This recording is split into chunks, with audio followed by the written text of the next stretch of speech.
friends, it's Rose here. This may be quite the surprise, but I absolutely believe it is one of the best surprises. As many of you may or may not know, I've solely used RPG Maker MD for the development of Raindrop Chronicles. After a lot of consideration, I've decided to switch the engine for Raindrop Chronicles from RPG Maker to Unity. Unity is one of the most popular game engines on the planet for game developers. Some examples of games made in Unity are Kerbal Space Program, Subnautica, City Skylines, Ori and the Blind Forest, Pillars of Eternity, Firewatch, Rimworld, Cuphead, Hollow Knight, Among Us, Untitled Goose Game, Disco Asylum, and Genshin Impact. In this devlog, I'm going to talk about why I'm no longer using RPG Maker, why I switched to Unity, and what this means for the future of Raindrop Chronicles. Once upon a time, there was a girl. Her biggest passions were video games and storytelling. She wanted to combine those two passions and make a story-driven RPG game. But with zero budget and zero coding experience, how could she do that? Well, she's doing it. Here it is, Raindrop Chronicles, Roots and Rumours. It's the first episode in an ongoing 2D fantasy RPG video game series about sentient objects trying to find their place in the world. RPG Maker is great to get started. Most of the systems are already designed for you. It has a movement system, a save and load system, a dialogue system, a menu and inventory system, and a battle system already built in. Seeing that done for you right off the bat gives an instant feeling of gratification. All of this is wonderful, but I found it to be quite limiting in a lot of ways. I've realised that what's important to me now is not what a game engine can do for me, it's whether a game engine can do something I actually want it to do. Sometimes I wanted to do something in RPG Maker but couldn't because the engine wouldn't allow it. There were cases when it was possible to pull off something, but not if I wasn't willing to script it heavily and go through a lot of hoops. And I was willing to. However, I found the code in RPG Maker difficult to customise the exact way I wanted. The more I attempted to customise it, the more limits I ran into, and the more the general feel of the game started to feel slow and sluggish. After some research, I discovered that this wasn't actually unusual. Heavily scripted games in RPG Maker are more likely to slow down frequently. I realised that trying to get my head around tweaking RPG Maker's system that had already been built was just going to be much harder and more time consuming in the long run than just starting my own from scratch in Unity. But don't get me wrong, I still believe RPG Maker's a great tool.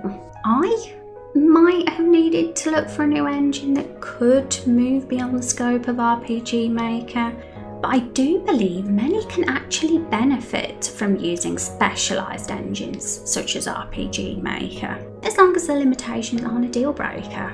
Just because I'm switching from RPG Maker to Unity doesn't mean that I think that Unity is better than RPG Maker. Many great games have been released with RPG Maker, and in my opinion, a great RPG Maker game is much better than a mediocre Unity game. In Unity, there's less limitations on what you can do. However, it does require developers to have knowledge and skills to use the engine. I started with RPG Maker because I didn't believe I had it in me to be a programmer. Eventually, the desire to make a game I really wanted overshadowed my fear of learning code and a new engine. My belief that I wasn't smart enough to learn code wasn't true. Coding is a skill to learn, just like anything else. Anyone with enough passion and determination can do it. So I took the plunge and gave Unity a shot. Now, it was ridiculously easy to do this because Unity is free. Yes, that's right. It's free unless you're making more than $100,000 a year. And let's face it, if you're making that much money, you've basically won at life. There are a whole bunch of tutorials and help available online for Unity, more than any other engine actually. This was one of the things that appealed to me most about Unity, and the reason I decided to use it over the other game engines out there. It's so cool that we're living in an age where there's so many tutorials available online when it comes to coding and game development.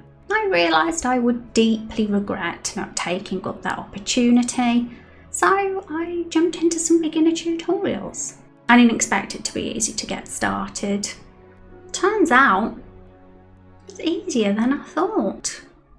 I've already implemented the basics: player movement and animation, tile mapping and collision, and camera control and boundaries. It honestly feels so cool that I managed to get all that working in Unity already. Really cool. But there will be a lot more work involved in Unity than there ever was in RPG Maker. Months will need to be added to the development of Episode 1 Roots and Rumours, so I can port over all of the current progress and continue building the rest of the framework. I think I've made this decision at the best possible time. Making the switch at the end of development would have been difficult to say the least, but we're still very early on. We won't be seeing the first playable demo build this year anymore. For the time being, I'm not going to set a date for it, at least not until next year. For now, what I will suggest is that you keep up with the YouTube Devlog diaries every month and watch the game gradually unfold with me. Now one thing that is super important for me to do, perhaps the most important thing of all, is to update the character sprites. You see, RPG Maker default assets are licensed for use in RPG Maker only. So any part of the game that still uses them will need to be made into our own unique style 100%. Or I'll go to jail. Luckily, this summer I made the decision for Raindrop Chronicles to move towards having custom art. If Raindrop Chronicles didn't have custom art, taking the huge leap of switching to another engine would have no doubt seemed like an impossibility. As of today, the only part of the game that still uses the default RPG Maker assets are the character sprites. I did, however, edit the default sprites a little by giving them extra height and different eye shapes. I was rather fond of that direction because it gave a lot of extra detail and personality to them, and so I'm going to carry on that vision into the new sprites. I was going to keep the current character sprites as temporary placeholders, at least until the first playable demo build went public. But guess what? I've already started working on my own personal character sprite generator. I'm doing that so that in the long run it will be way easier to generate many different NPCs. Of course, it's going to take some time to build up those assets, but let's take it one step at a time, shall we? I'm actually really surprised and excited because they're looking better than I initially thought they would. So, I'm going to reveal to you all what they look like so far in next month's Devlog diary. So make sure you hit that subscribe button so you don't miss out. Taking the huge step of switching to a new engine and learning to code, as well as furthering artistic skills and increasing game development time, would be intimidating for many. Luckily, I have a lot of patience and the right mindset when it comes to this project. At the end of the day, I want to make games for the rest of my life. So by doing this, I think I'm doing my future self a huge favour. In the long run, I believe that switching to Unity for Raindrop Chronicles could open so many more doors. I'll be continuously gaining knowledge on one of the most desired programming languages. I can reuse the framework, any systems and character sprites I create in my future games. They'll be mine and I'll have rights to them. so I can do whatever I want with them. I could even sell the character sprites on merchandise. Oh, and we could even potentially see the games on console one day. I mean, that's still a bit of a pipe dream. But I don't believe such a thing would have been possible on RPG Maker, or at least would have been very difficult. To the Moon, which was made in RPG Maker, recently had to be remade in Unity to be on the Nintendo Switch. Now, enough about the future and what's to come. Let's get back to discussing the things I've already implemented. And just so you know, I'll be going into more depth on my process for each of the following things over on my Patreon in the next few weeks. Check out patreon.com/RaindropRPG if you're curious. The first thing I did when I opened up Unity was create the player character and get them to move around by writing a script. Then I set up an idle state and a walk animation for them in all 4 directions using blend trees. The player can now walk successfully when using arrow keys, WASD or a controller. This isn't something I ever had to do in RPG Maker, as that engine did it all for you. But overall, it wasn't too difficult to set things up. I followed some YouTube tutorials by Games Plus James and Mr. Taff Creates, and both really informed me on how to go about it. Oh, and don't forget that this RPG Maker character sprite is just a temporary placeholder for now. We'll see the new character sprite walking around here in next month's Devlog diary. My favourite thing about player movement in Unity is that it has pixel-based movement, yay! I much prefer pixel-based movement to the grid-based movement in RPG Maker. Not being snapped to a grid just gives the player more freedom when exploring, and it just feels more fluid and less blocky. Next up, I transferred our current early version of Everbloom Forest, the region where Episode 1 Roots and Rumours takes place, into Unity. I previously put this together in the tilemap editor Tiled. I'd say that Unity's tilemap editor is just as good. It's really great to see how much they've improved their 2D tools over the last few years. Then I needed to make sure collision was set up properly so the player can't walk through buildings, water or cliffs. I added a rigid body and collider component to the player and necessary tilemap layers. It didn't really take too long to get it working. One thing I disliked about collision in my RPG Maker project was that it wasn't possible to draw precise custom shapes around objects like I can in Unity. You could only use squares to mark where you couldn't go, which meant areas often gave the impression you could walk into them, but you actually couldn't. So overall, walking around and exploring in my Unity project is much more of a pleasure than it was in my RPG Maker project. To avoid getting stuck, I'm not using a box collider on the player. I'm using a collider that is not pointy. The pointier the collider, the more it got stuck on corners. Next up, I made a camera follow the player. Compared to RPG Maker, Unity gives a much smoother game experience with its camera options. Instead of writing a camera script, I decided to integrate Cinemachine, which has proven to be quite a useful tool.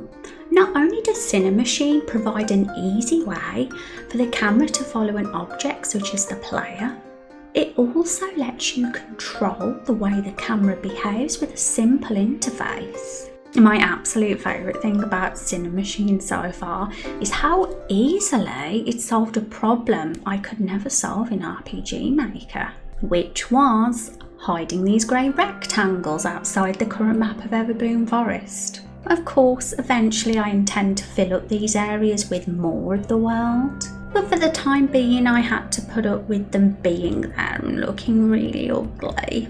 Unity and Cinemachine, however, have allowed me to restrict the camera's movement whenever the player walks and hide those ugly grey rectangles. See, you can't see them now. I'm super happy. Absorbing myself in Unity means I've been a very busy one this month, so our Discord has been quiet. But let's change that, shall we? There's lots of fun discussions to come about the story, characters, scenes, world and lore. So drop by and get involved. Maybe even share your thoughts and ideas with us. They potentially inspire me to take things in a certain direction if they fit. anyone can join our community at any time, including you. I'll be posting YouTube dev diaries every month. They will be the best way to follow the game development journey. So don't forget to subscribe and smash that like button. Also, be sure to check out my Patreon at patreon.com/RaindropRPG. Aside from finding out all the secrets of my behind the scenes Unity processes, you'll also see a sneak peek of the new character sprites before I reveal them to everyone in next month's Devlog diary. Thank you so much to Fantasia and Mr. Radu for being VIP Patreons this month, and my other patrons for believing in me and Raindrop Chronicles. This month my precious graphics card passed away. I had to splurge out for a new one, so I'm truly grateful for your support. You helped fund for my new one. By being a Patreon supporter, you're also helping me make my dream come true of continuing to work on this full time and bring the world of Raindrop Chronicles to life. See you next time for October 2021's Devlog diary. But before you go, comment below and tell me if a game engine influences whether you buy a game or not. Some examples of games made in Unity are Kerbal Space Program, Subnautica, City Skylines, Ori and the Blind Forest, Pillars of Eternity, Firewatch, Rimworld, Cuphead. Sorry.